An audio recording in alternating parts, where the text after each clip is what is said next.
Good afternoon, welcome to GrainTV. It's January 15th, 2014. I'm Logan Burgess. To my right here is Schimbeno to help break down a very mixed trade for the grains on a Wednesday. Let's jump into the quotes and see where things settled out in Chicago. We can see corn was down 5 3/4 on the March contract. Soybeans continued to show strength in today's action, up 11 cents. Wheat, we saw more weakness from the wheat complex in general, down 11.5 cents in Chicago, off 11.5 cents in Kansas City there as well. Please keep in mind we now have a great mobile trading app here available on the iPad. It's a great way to keep an eye on what the market's doing. If you're away from your computer or planting season's right around the corner, a great way to see what's going on in Chicago in real time. But Brock, let's turn back to the markets here, what we saw in today's action. The big story was the NOPA crush report out today.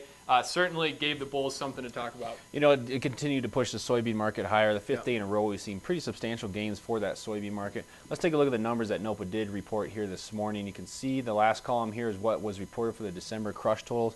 Coming in at over 165 million bushels were crushed at crushing facilities across the United States. That was a lot higher than what the analysts were expecting. The analysts were expecting about 163.9 million bushels, so that gave the soybean market a little bit of legs to move a little bit higher here. If we take a look at the daily chart here, you can see that we've made substantial gains over the last 4 or 5 days. Yeah, Brock, we were talking about kind of this red strip as an area where we anticipated some resistance to the trade, and in yesterday's close, we closed right toward the top end of that, and we thought that today was going to be important to kind of see some direction out of this market. Well, the bulls came back into the market in a big way, and we really saw gains in this market even before those NOPA numbers were out. So there's a lot of strength right now in old crop beans, not seeing nearly as much in the new crop, but I think there's a good chance here we could retest those highs that we saw back in the middle of December. I think right now the wind is kind of in the sails of the bulls. We have very good NOPA numbers to talk about. I'd be a little bit hesitant, though, to think that we're going to make new highs just based on what the USDA reported on Friday. In that USDA report on Friday, we really saw basically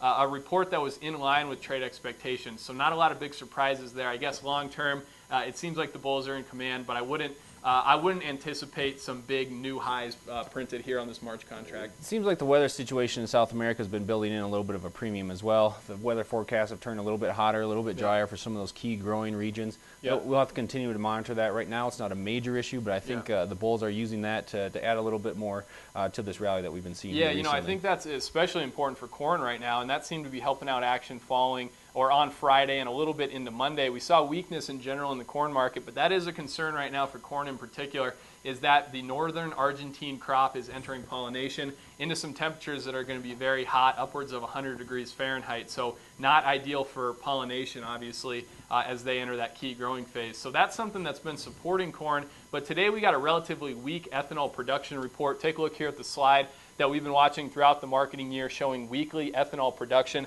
This week we saw production back down 51,000 barrels per day, and that was the lightest crush figure that we've seen since October. So as you can see from the black line here, which details last year's crush numbers, seasonally we expect to see a little bit of a back off at this time, but I think that the magnitude of this back off in weekly production came as a little bit of surprise to some of the traders out there that are kind of banking on continuing strong ethanol production to support this corn market here as we move away from a generally supportive USDA report on Friday.